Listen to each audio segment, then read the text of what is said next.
Queridas amigas, amigos docentes de todo el estado, qué gusto tenerlos otra vez aquí en este proyecto, en este podcast, en este video que se llama Entre Gises y Tesis. Es algo sumamente importante para el Instituto de Profesionalización del Magisterio Poblano porque tratamos de hacer llegar a todos ustedes, hasta el municipio más lejano de la capital del estado, todas las herramientas necesarias para poder llevar día a día su tema en el aula, su trabajo constante, que es el mejor trabajo que existe, pero muchas veces el más criticado. Y en este espacio tenemos a nuestros alumnos de doctorado, de maestría, que están haciendo investigaciones muy importantes y que muchas veces no se conocen. Pues aquí ya las van a conocer todas y de una forma muy fácil, didáctica, muy entendible, mientras va en el camión hacia su trabajo, mientras va, está en el baño, mientras donde esté, cocinando, puede estar escuchando o viendo este video, escuchando estas palabras. Y el día de hoy, de verdad para mí es un orgullo tener a una alumna del doctorado, pero además que es maestra con nosotros, que está haciendo una investigación muy importante. Y ahorita les voy a completar el por qué es un orgullo. No nada más porque es nuestra alumna, pero es un orgullo no solo para el instituto, sino para todo Puebla y tendría que ser para muchas otras personas. En el podcast de hoy, llamado ¿Quién dijo que investigar era para científicos?, está con nosotros la maestra y alumna María Olivia Guarneros Rodríguez. Un fuerte aplauso, por favor. Olivia cuenta que durante muchos años en México había pocos investigadores educativos y muchos maestros no recibían la preparación cómo poder hacer una investigación, pero va más allá de ello. Como maestro no se interesaba por preguntarse por qué, cómo funcionan y además cómo podemos cambiar aquello que no lo creemos que tenga que ser de esa manera. Estoy hablando muy general. Todos los maestros, maestras del mundo, y en especial del Estado, pues tienen una labor muy importante. Sí, claro, pero creo que podrían ir más allá. Es decir, algo que no me está pareciendo, algo que no me gusta cómo se está desarrollando o cómo le estamos enseñando, ¿cómo lo podría mejorar? Y claro que para ello tiene que haber un acompañamiento, no quiere decir una educación, pero sí una formación de cómo poder investigar. Y cuando decimos, bueno, a ver, me voy a poner a investigar y voy a ver cómo puedo mejorar este tema, se nos hace muy complicado. Y a veces ni es tanto. Hoy con nosotros, la maestra Olivia. Me enorgullece mucho tenerla como estudiante porque la maestra, aparte de ser una alumna muy dedicada, muy comprometida y de nuestro mejor personal en la SEP, eso no lo voy a decir yo porque se van a enojar todos los de la secretaría, ella concursó para un tema que es un concurso literario de investigación dentro de la UNAM, donde está pues, compitiendo con muchas personas de varios estados. Me comentaba hace ratito que... Sí, con la Universidad Autónoma de Guadalajara o con los mismos estudiantes de los doctorados en la UNAM. En la UNAM, hasta con personal de aquí de la UAP, investigadores de la UAP. Y me enorgullece tanto porque en la lista donde aparecen los concursantes y que van pasando, aparece el nombre de la maestra y que pertenece al doctorado de Innovación Educativa del IPMP, Instituto de Profesionalización del Magisterio Poblano. Maestra, bienvenida a estar el día con nosotros aquí. Cuéntanos un poco sobre tu investigación, por favor. Bueno, muchas gracias por la invitación. El artículo que yo escribí tiene que ver con el perfil educativo, el perfil del investigador educativo. Y una de las preocupaciones que tenía cuando hice el artículo fue saber en realidad en México desde cuándo se hacía investigación educativa. Y a partir de la investigación que realicé, pues me doy cuenta que es más o menos en 1952 que se empieza a hablar de investigación educativa en México, pero es hasta 1981, según Díaz Castrejón, quien comenta que se empieza a hablar de investigación educativa cuando se organiza el primer Congreso Nacional de Investigación Educativa. Entonces, si nosotros hacemos cuentas, pues no llevamos más allá de unos 40 años de investigación educativa, ¿no? Es poco. Este investigador subraya es que en la mayor parte de institutos de investigación no se hace investigación educativa, ¿no? O sea, la mayor parte de posgrados que hay para investigación educativa, muchas veces los investigadores no están frente a aula, ¿no? O sea, hay muchos temas de investigación en muchos centros de investigación. Pensemos en la misma UNAM, en el CINVESTAB, ¿no? Por ejemplo, pero muchos de ellos en la UPN a nivel nacional no tienen contacto con el aula, ¿no? O son maestros de nivel universitario, ¿no?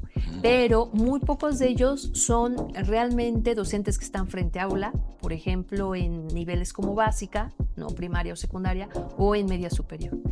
Y entonces eso, pues, refleja que mucha de la investigación educativa que se hace está lejos del aula, y la que se hace en la práctica no necesariamente responde a los criterios de investigación educativa, que tiene que ser rigurosa metodológicamente y que pues tiene que haber un aporte hacia lo que se hace en el aula, hacia mejorar los procesos educativos, ¿no? Y me parece importante subrayar esa parte en el artículo, porque precisamente lo que se necesita es qué perfil de egreso se está construyendo con los investigadores educativos para que realmente tenga un impacto en el aula, y que eso que nosotros hacemos en el aula sirva como materia de investigación. Oye, de verdad me sorprende mucho lo que nos estás comentando aquí, que muchas veces la investigadora o los investigadores no son frente a aula. O sea, no desarrollan un día a día frente a alumnos, frente a la dinámica constante, que eso te va dando mucha experiencia, visión y de hacia dónde tiene que ir encaminada tu investigación. Eso me impacta mucho, pero además, otra cosa que me impacta todavía más es que normalmente las investigaciones deberían de derivar, o el resultado debería ser algo que se pueda poner en práctica para mejorar procesos, algo dentro de tu entorno que estás haciendo tu investigación, que estamos hablando de educación, y que no se lleva a cabo. Oye, pero a ver, algo que quiero preguntarte. ¿Tú crees que para ser investigador o para que el maestro empiece a investigar, porque a ver, viene la otra contraparte, tú me estás diciendo, no están frente a aula, no son personas que están dedicadas a la día a día a la pedagogía dentro de un salón, pero también me habla que los maestros que están frente a alumnos en un aula, no están investigando. O sea, no nada más es el tema de que pues los de acá no son maestros frente a aula. Sí, pero los que sí son, no están investigando. ¿Por qué crees que no estén investigando? ¿Por qué crees que no estén diciendo cómo puedo hacer una investigación? Más allá de que vámonos al doctorado, vámonos a una maestría, vámonos a seguir superando, que eso debe ser básico, la profesionalización del magisterio. Pero ¿por qué crees que no estén investigando? Yo creo que una de las cuestiones principales que sucede en cuanto a los docentes es que muchas veces al docente le falta sistematizar su práctica, ¿sí? Que es una, creo, de las características principales que tiene que hacer un maestro, ¿no? O sea, todo lo que sucede en el aula es motivo de investigación. ¿Por qué? Porque todos los días te enfrentas a situaciones complejas, diversas, a estados anímicos, a estados cognitivos de nuestros estudiantes, y todo te da para investigar. Pero si no hay una preocupación por sistematizar eso que está sucediendo, por darle una estructura, entonces muchas veces no ves lo que está pasando. Con el doctor Víctor Escamilla leíamos un artículo que tiene que ver con algo que se llama educación o prácticas educativas basadas en evidencia. Y el artículo compara esto con la medicina. Y decía, ¿por qué en la medicina, por ejemplo, muchas de las investigaciones tienen que ver los avances médicos con la evidencia que sale a partir de la consulta?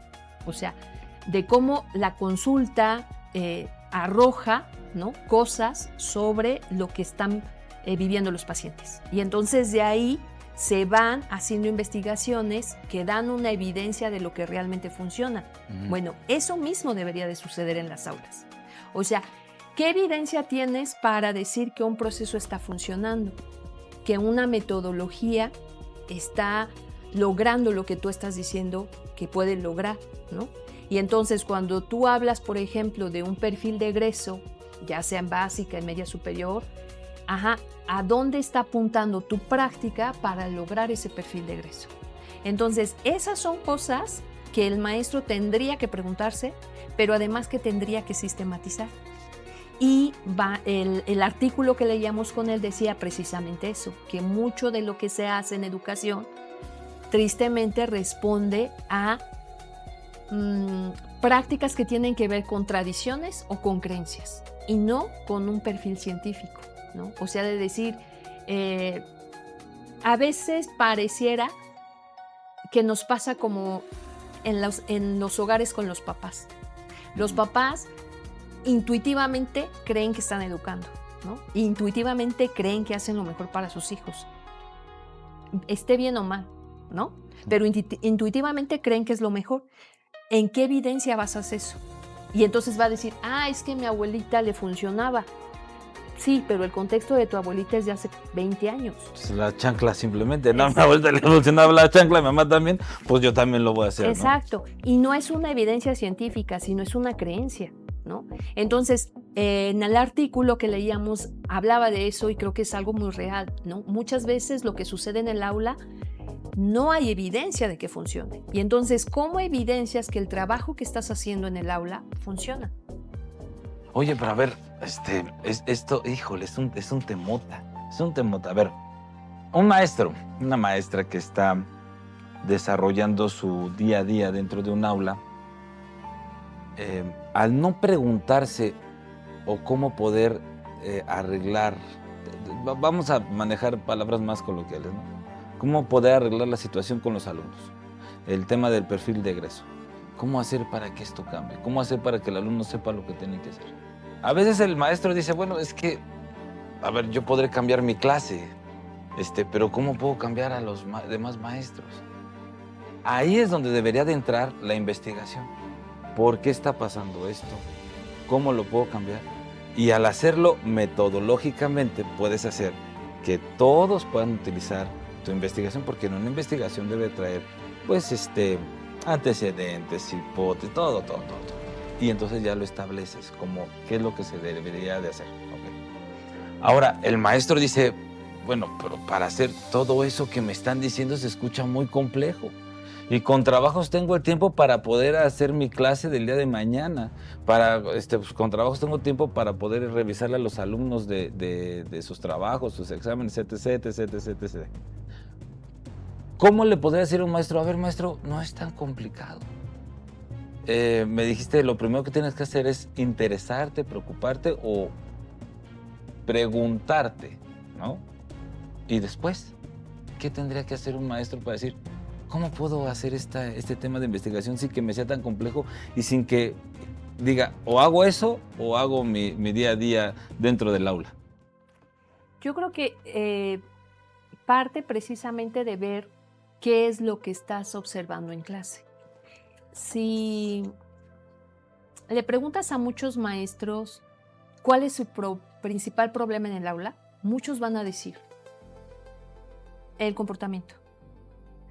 En algún momento alguien me comentaba que decía algunos maestros en una reunión donde había maestros, uno de los grandes problemas que tenían los maestros era que los alumnos decían malas palabras. ¿Es realmente eso un problema? Creo que desde que no sabes identificar cuál es el problema, porque tu función en el aula es desarrollar un proceso de aprendizaje y acompañar ese proceso de aprendizaje y dirigir ese proceso de aprendizaje. ¿Por qué? Porque precisamente el que es especialista en educación eres tú. Y una de las cosas que abordo en el artículo es precisamente esta cuestión del perfil de egreso, que dice, en el caso del IPMP, que debes de formar a alguien que es un experto en la cuestión del aula. O sea, en las metodologías, en los procesos educativos, en los procesos cognitivos, porque esa es tu función.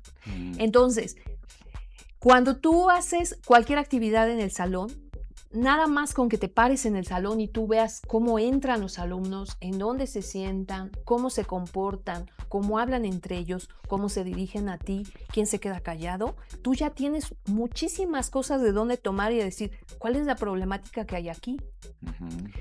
Hay algo que se llama en educación básica ejercicios integrales de aprendizaje, que es este ejercicio que permite diagnosticar cómo llega el estudiante a tu aula. Y muchos maestros dicen, es otra evaluación, es otro diagnóstico. No, en ese diagnóstico que haces, tú puedes observar no solamente qué habilidades y destrezas tiene el alumno, sino muchas otras condiciones. Por ejemplo, si identifica violencia, si sabe qué tipos de violencia existen, si percibe si está siendo violentado o no. Ahora, estoy hablando de procesos que tienen que ver con lo emocional y pasa lo mismo con procesos cognitivos. Tú revisas un texto de un alumno y tú ves no solamente estas cosas que a veces nos quedamos en donde ¿tiene buena letra o mala letra? ¿No? O sea, escribió con S o con C. Eso es secundario si el niño no domina procesos de escritura, si no se apropia de su lengua, que es precisamente una de las vertientes que tiene mi investigación ahorita para la tesis del doctorado. O sea, hay muchas cosas que uno ve en el aula y que son motivo precisamente de trabajo en el aula. ¿Cómo vas a lograr que un alumno que llega primero de bachillerato llega con competencias de tercero de primaria? Y entonces tú lo escuchas leer y le preguntas sobre lo que acaba de leer y no sabe identificar ideas principales, cuando eso se supone tendría que estar construido por el perfil de egreso de secundaria. Ahora, la clásica también del maestro, es que así vienen, claro, así llegan. Y entonces, ¿qué? Partes desde, a mí no me interesa lo que sepan o no, yo voy a ir adelante. No, al revés. ¿Dónde está para que él pueda avanzar? ¿No? Y es precisamente lo que muchas metodologías dicen, ¿no? O sea, Subiría, por ejemplo, menciona esa parte. En la cuestión del proceso educativo, el aprendizaje tiene que partir de dónde está el desarrollo del niño, en qué nivel de desarrollo está el niño, el adolescente, el joven, y qué le vas a poner tú para que él se motive y vaya a ese nivel, al siguiente nivel, a la zona de desarrollo próximo, ¿no? Sí, yo me he topado con maestros que me decían, es que están en nivel media superior, bachillerato, y vienen con temas de primaria. Y entonces yo le decía, ajá, ¿y qué estás haciendo para cambiar eso? No, pues es que ya tendrá que venir con los conocimientos. Si no está con esos conocimientos, no debería estar aquí, le dije. Tu chamba es ver dónde está atorado. Y viene la otra parte, donde dice el maestro, pues sí, pero es que yo no puedo hacerlo. En 50 minutos no puedo hacerlo. Porque tengo otros 49 o 10 que sí van bien y que van avanzando. ¿Cómo los paro en sentimiento? Le digo, no. Es que ahí es la chamba del maestro y del docente. Ver qué herramientas y estrategias puede implementar para poder llevar a todos en conjunto. Y saber que si estos alumnos son... Yo hablo mucho de las habilidades de los alumnos. Si este es visual, este es auditivo, este es de cualquier forma, ¿cómo puedo hacer que todos puedan entender de una misma forma? Ese es tu trabajo. Y ahí es donde entra la investigación. A ver, ya detecté lo que me comentabas, que es lo que ellos tienen que hacer los alumnos cuando ingresan a básica. Te sirve para saber qué habilidades vas a implementar, qué estrategias vas a implementar para poder tener a tus 49, 50, 30 o 20, los que sean, inmersos en tu clase, inmersos en lo que tienen que aprender. Y no solo memorizar, sino razonar. Y viene mucho el tema de la investigación. De verdad, yo creo que este tema nos puede llevar horas y horas y horas poder platicarlo, porque es muy importante. Pero a ver, te quiero hacer una pregunta, maestra. ¿Cuál es el error más común que cometemos cuando intentamos resolver un problema dentro del salón? o en la escuela? ¿Cuál crees que el maestro sea su problema más común cuando tratan de resolver un problema? Porque ya estamos hablando, a ver, no están investigando, no están desarrollando, no están buscando una estrategia. Pero ¿cuál crees que sea su error más común cuando quieren resolver alguna problemática académicamente? ¿Cuál crees que sea su mayor problema, el error más común? Yo digo que es esa, la de que no pueden identificar un problema. O sea, algo que hacemos en la investigación y que nos lleva mucho tiempo y que en este momento nos ha llevado bastante tiempo a nosotros los que estamos estudiando el doctorado es problematizar tu tema de investigación. O sea, ¿qué quieres investigar? Sí, ¿por qué? Porque viene de algo que viene en la práctica, de ahí proviene, pero ¿cómo lo conviertes en un problema de investigación?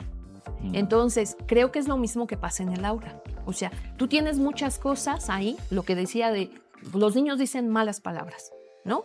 Sí, las dicen aquí y afuera. ¿Cómo haces que el niño se module y diga, ok, yo puedo decir esto con mis compañeritos, pero no voy a decir esto en el salón de clases y no lo voy a decir en la iglesia, ¿no? O sea, ¿por qué no en la iglesia dices esas palabrotas que le dices a tu compañero? ¿Por qué no las dices? ¿Qué te hace detenerte? ¿No? Y estoy hablando de algo muy vago que para mí son las malas palabras, realmente no me parece una cuestión de mayor importancia, porque no son las malas palabras, sino está la situación en otras cosas que como maestro no estás identificando, ¿no? ¿Cómo las dice? ¿Cuáles dice? ¿En qué contexto las dice y por qué las dice? ¿No? Y hasta si te ven como una autoridad o no, porque muchas veces los jóvenes en casa no lo hacen, porque ven la autoridad, que es el papá, la mamá, y saben que hay una consecuencia. En la iglesia, pues tampoco la dicen porque saben que hay una autoridad divina y que hay una consecuencia. Pero si la dicen dentro del maestro, o el maestro se la dicen, o lo dicen sin problema, a lo mejor no están viendo que hay una autoridad. O también viene la otra parte, en casa le permiten hacer cosas, pero deben de hacer entender al muchacho o al niño o niña que en el salón hay una autoridad. Y eso es el tema de saber por dónde viene el problema o de dónde se origina el problema, ¿no? Usted decía, las palabrotas no son como que el problema, digamos, ¿no? De ahí no deriva. Deriva el por qué y cuándo y cómo las dice, ¿no? Okay. Eso lo veo muy entendible. Pero viene la otra parte, los papás. Sí. La otra parte, los papás, y el maestro dice, y con justa razón, nosotros no vamos a educar a los papás. Los papás ya deben de venir educados. Eso es lo que me han comentado algunos maestros. Y tienen una parte de razón. Es muy complicado que pues, eduques al niño o no eduques, corrijo. Formes al niño y también tengas que hacer la formación de los papás, que no es imposible. No es imposible, puede ir muy de la mano. Pero, por ejemplo, en estos temas, ¿cómo le ayudas a los papás? En esta investigación, porque tu investigación va hacia los alumnos, va hacia tu tema, tu día a día dentro del aula, al que tienes enfrente. Pero muchas veces la investigación te va a originar que viene desde antes, viene desde la familia, el entorno, el núcleo del niño o niña. Y ahí, ¿cómo vas a destinar tu tema de investigación hacia los papás? Yo creo que tiene que ver esto mucho también con qué estás formando en el alumno como autónomo. Porque si nosotros estamos esperando que una autoridad sea la que me diga no o sí, o la que regule mi comportamiento, entonces no estamos formando autonomía. Entonces estamos en esa educación bancaria de la que hablaba Freire. Yo te deposito aquí y yo espero que hagas. No, la educación lo que hace o lo que se supone debe de hacer es transformar a la persona y que la persona tenga autonomía suficiente para tomar esas decisiones que le hagan construir un proyecto de vida. O sea, se nos olvida cuando vemos la educación segmentada en básica, primaria, secundaria, preparatoria, se nos está olvidando a los maestros que estamos apuntando a un proyecto de vida. O sea, lo que dejas de hacer con ese estudiante en el aula le impacta en su vida cotidiana y le va a impactar en su futuro. Entonces, es una responsabilidad bien grande la que tienes frente al aula. Porque puedes decir, no llegó con estos saberes. Sí, tienes un año. ¿Qué hiciste tú? O sea, tienes un año. Si llegó en tercero de primaria, por lo menos tiene que salir en cuarto. Tuviste un año. Si llegó en sexto de primaria, por lo menos tiene que llegar en primero de secundaria. Estoy hablando porque soy de media superior, ¿no? Pero así debe de ser en los otros niveles. Ahora, cuando hablamos de lo externo, ¿no? Muchas veces tomamos o estamos en posiciones maniqueístas en estas ideas de o bueno o malo, ¿no? Y constantemente escuchamos que hay mucha violencia, hay muchas cosas terribles que están afuera, ¿no? Y cuando nosotros revisamos nuestra vida diaria, decimos, bueno, ¿cuántas veces te han asaltado? ¿Cuántas veces te has quedado en una inundación ahorita que las calles están encharcadas? ¿Cuántas veces? Y yo lo platicaba recientemente, llevo más de 40 años viviendo en esta ciudad y nunca me he quedado nunca me he quedado en un charco. Y he vivido toda mi vida en esta ciudad. Entonces, a veces no dimensionamos realmente lo que sucede a nuestro alrededor. Decimos, es que hay mucha violencia. Sí, hay mucha violencia, pero esa violencia, ¿desde dónde se genera? O sea, ¿desde dónde estamos generando la violencia? ¿Desde dónde la estamos viendo si no somos capaces en la escuela de construir un lugar seguro para que los estudiantes, que a veces ni siquiera en casa tienen un lugar seguro, puedan empezar a construir un proyecto de vida que sea seguro? Maestra, ¿tú en qué das clase? ¿En qué nivel das clase? Media superior, en una escuela semirural de la zona conurbada de Puebla. Ok. ¿Tú siempre has pensado así o de repente hubo algo que te marcó y dijeras, esto me va a hacer cambiar mi forma de pensar y voy a hacer esta otra cosa? Yo creo que siempre ha sido mi interés trabajar con los estudiantes y desarrollar, o sea, permitir que ellos desarrollen lo que pueden lograr y al mismo tiempo que ellos están desarrollando eso, aprender lo que pueda aprender de ellos. Yo muchos años trabajé en escuelas privadas, en una escuela muy cara aquí en Puebla, y después concursé en mi plaza en el 2014. O sea, en el servicio llevo 11 años, ¿no? Y lo que aprendí de la escuela privada y ahora de la escuela pública es que todas las personas son muy talentosas, pero hay muchas cosas que les impiden ver qué tantos talentos tienen. Y hay estudiantes que logran por ellos mismos, a veces por la familia, a veces por algo que les detonó, lograr lo que quieren o darse cuenta de la riqueza que tienen. En el caso de la escuela pública que me ha tocado vivir con chicos que tienen muchas carencias económicas, sociales, familiares, y ves la maravilla que pueden lograr cuando se dan cuenta de lo que son capaces. Pero eso es el trabajo del docente. El docente tiene que mostrarle al niño de qué es capaz. Cuéntame una historia de éxito que hayas tenido.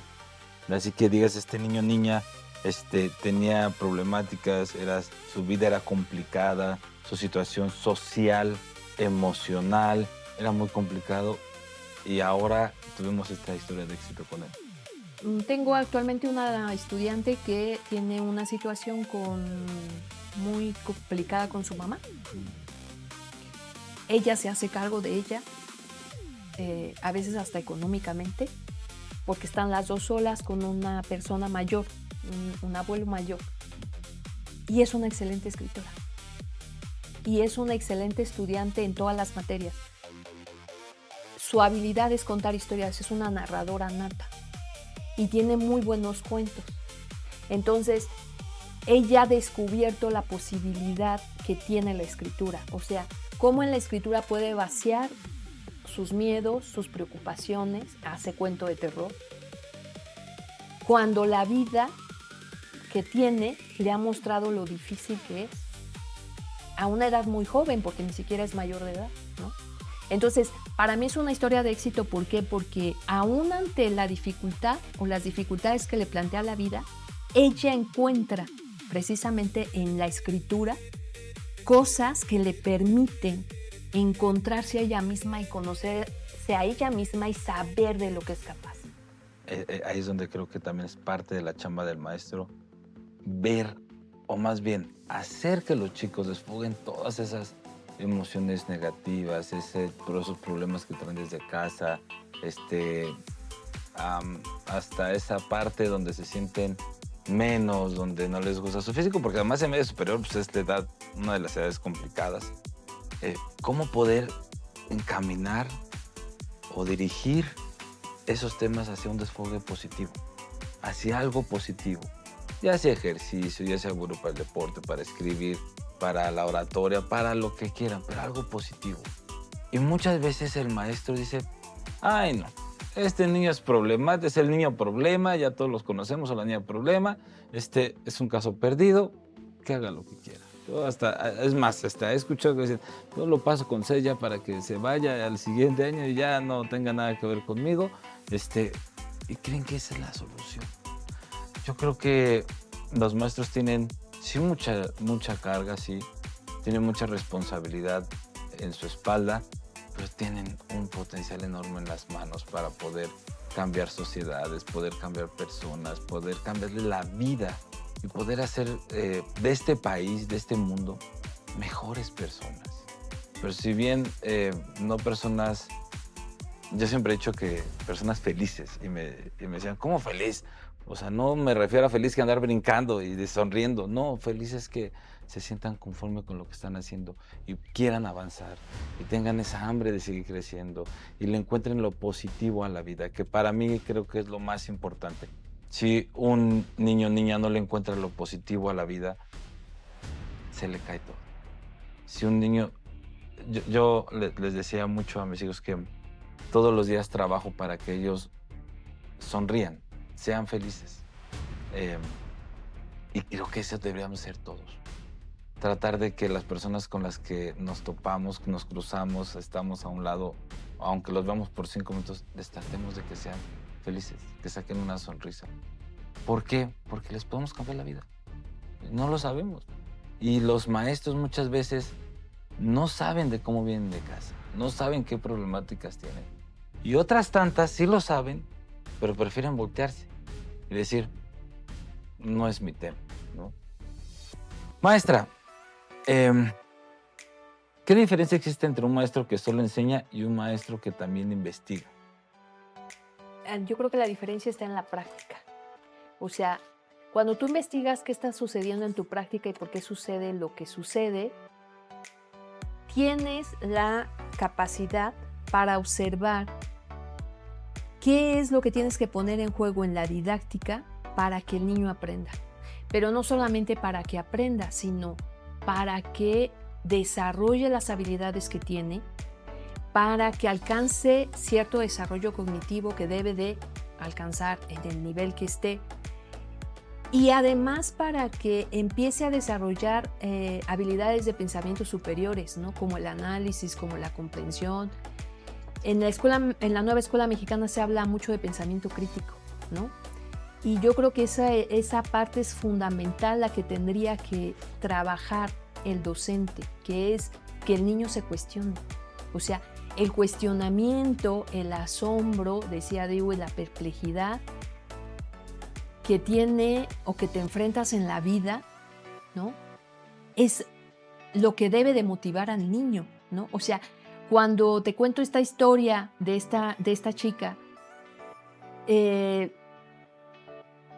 hace que siga en un contexto tan complicado? Precisamente eso, el que se ha cuestionado por qué y que ha encontrado la respuesta o alguna de las respuestas, porque seguramente tiene muchas otras respuestas que encontrar, pero en ciertos momentos ha encontrado la respuesta no solamente para su vida, sino para la vida de la mamá que depende de ella. Entonces, cuando encuentra estas respuestas, cuando puede cuestionarse a sí misma y decir por qué sucede esto, ¿no? Y además cuando puede entonces identificar la injusticia, ¿no? Porque además creo que es algo que es bien importante como maestros. Muchas veces decimos los docentes que no se nos paga lo suficiente por lo que hacemos, ¿no? Es una queja constante. Y a veces yo les digo, sí, pero a nosotros nos dijeron que por lo que íbamos a hacer nos iban a pagar como narcotraficantes, ¿verdad? Entonces, si no íbamos a ganar eso, tú sabías lo que gana un maestro. Claro. A ti nadie te engañó, ¿no? Y creo que son cosas que no van de la mano. O sea, la profesionalidad con la que actúas no va o no depende de lo que te paguen. Yo le digo mucho a los maestros, a ver, ya eres maestro, porque tu amigo te consiguió una chamba de maestro, porque pues no había de otra, porque te esforzaste y estás dentro, por lo que sea ya eres maestro. Pues haz bien tu chamba, hazla con gusto. ¿Cuántos maestros, el primer día de clase no tenían trabajo? Vamos a poner no tenían trabajo. Y de repente les hablan, les sabes que ya mañana te vamos a dar tus primeras horas de tal materia. Se ponen felices y contentos. Y llegan a su primera clase súper emocionados y nerviosos. A ver, tengo que hacer mi primera clase muy bien y mis chicos tienen que ser los mejores, bla, bla, bla. Y llega el primer cheque, o hace años cuando era en efectivo, ¿no? Y te emocionaba con tu sobre, llegabas a tu casa, llegabas con tu papá, mamá, esposo, tu familiar, ya me pagaron por fin, ¿no? Yo invito a los tacos o lo que tenga que invitar. Y luego más aún cuando hay maestros que ya tienen base, pues mejor, ¿no? Ya me dieron mi base y entonces ahora ya tengo una seguridad laboral y etc. Y se ponían felices. Les decía yo, que eso no se les olvide. Que eso no se les olvide cuando lleguen al aula. Cuando lleguen con los chicos, cuando pasen esa puerta del plantel, de la escuela, cámbiense, pónganse la playera con la que tanto les dio gusto tenerlo, por cómo hayan llegado y que lo están haciendo, pero pueden cambiar vidas, pueden cambiar personas. Esa emoción todos los días dentro del aula. Eso les va a cambiar muchísimo los temas. Y no tengo que ir a trabajar, tengo que ir a dar una clase porque tengo que cobrar, ¿no? Y tengo que llevar un plato de comida a la mesa, ¿no? Pues sí, todo lo hacemos por eso, porque tenemos que cobrar. Pero ya estamos ahí. Independientemente de lo que cobremos, lo que tengamos, estamos ya ahí. Hay que hacer nuestro mejor esfuerzo y nuestra mejor, híjole, no sé si sonrisa, porque a los chicos muchas veces eso les cambia. Muchas veces vienen muy mal de casa. Y ya déjate tú. Dicen, bueno, no todos tienen mal casa. Bueno, está bien, tuvieron una complicación para llegar a su salón, a llegar a su escuela, los asaltaron, hubo problemas en el camión, estaba lloviendo, se mojaron, etc. Llegan a su salón y lo que menos quieren es que llegue la maestra los esté regañando por algo que ni al caso tendrían por qué regañarlos, sino por una sonrisa, decirles, ¿cómo estás? ¿Cómo te fue? ¿Todo bien? Empecemos la clase. Eso es lo que cambiaría muchas cosas. Pero bueno, estamos metiendo ya otros temas. Maestra, te voy a hacer unas preguntas y quiero que me contestes lo primero que se te venga a la mente. ¿Te parece? Sí. ¿Un café o una investigación? Un café. ¿Libro o trabajo de campo? Libro. ¿Autor que todo docente debería de leer? A profundidad, como práctica, Freire. Un mito sobre la investigación educativa. Que es complicada. Algo que creías cuando empezaste a investigar y ahora ya no. Que era muy difícil y que solo los grandes investigadores lo hacían. Una palabra que resuma tu investigación. Escritura. ¿Qué pregunta nunca debe de dejar de hacerse un maestro? ¿Por qué? Si tuvieras un minuto frente a todos los maestros de todo el mundo, pero más de México porque son los que nos entenderían rápido, ¿qué les dirías? Que tenemos un compromiso con nuestros estudiantes, que cuando transformamos nuestra vida, nuestra práctica, podemos transformar la práctica y la vida de ellos, que la educación es praxis, reflexiva, crítica, cotidiana, y que no debemos olvidar nunca que cuando enseñamos aprendemos. El aprendizaje que nosotros obtenemos de nuestros estudiantes es valiosísimo y que ese aprendizaje a veces el niño te regala más de lo que le das tú. Maestra, una canción, un grupo que nos recomiendes para un momento de un día así estresante, complicado. Héroes de David Bowie. Ah, muy buena, hijo. Te está llevando todos los aplausos la maestra. Maestra, de verdad, muchas gracias por estar con nosotros el día de hoy. Creo que este es un tema muy largo. Me enorgullece tenerte dentro del instituto como estudiante porque además de ser una alumna muy comprometida, eres una maestra que entrega muchísimo hacia la sociedad. Yo sé, y ahora que platicamos, no lo haces por un sueldo, no lo haces por... todos trabajamos también por dinero, pero lo haces por convicción y porque te gusta y crees que puedes cambiar toda esta sociedad y todo lo que pasa dentro de tu entorno. Muchas gracias, maestra, por acompañarnos. Quiero también decirles a los que nos ven que este artículo, que es muy interesante, de verdad, léanlo. Híjole, pueden aprender tantas cosas con simplemente poder hojear unas páginas. Este artículo se encuentra en el número 3 del mes de septiembre del 2025. Les recuerdo que es en la revista Genoma Docente, que se encuentra en nuestra página de www.ipmp.edu.mx. Parece trabalenguas, pero es así. Y chequen ahí toda la revista que tenemos, todos los artículos están disponibles para ustedes.